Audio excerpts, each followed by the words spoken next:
എന്താണ് നാഡീ ജ്യോതിഷം? ദക്ഷിണേന്ത്യയിലെ പ്രാചീനമായ ഒരു ജ്യോതിഷ രീതിയാണിത്.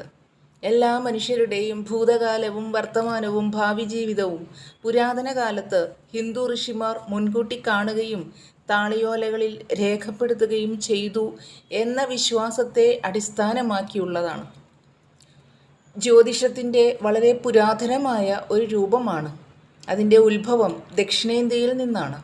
ഓരോ മനുഷ്യൻ്റെയും ഭൂതകാലവും വർത്തമാനവും ഭാവി ജീവിതവും പരിശോധിക്കാൻ 1000 വർഷങ്ങൾക്ക് മുമ്പ് മഹാന്മാരായ ഇന്ത്യൻ ഋഷിമാർക്ക് ഒരു അനുഗ്രഹം ലഭിച്ചുവെന്ന് കാലങ്ങളായി ആളുകൾ വിശ്വസിക്കുന്നു. മരിച്ചവരുടെയും ജീവിച്ചിരിക്കുന്നവരുടെയും മാത്രമല്ല, ഇനിയും ജനിക്കാനിരിക്കുന്നവരുടെയും ജീവിതത്തിലേക്ക് നോക്കാൻ അവർക്ക് അധികാരമുണ്ടായിരുന്നു. ഈ ഋഷിമാർ ഈ ദർശനങ്ങൾ രേഖപ്പെടുത്തി തമിഴ് ലിപിയിൽ താളിയോലകളിൽ രചിച്ചിട്ടുള്ളതാണ് ഇവ.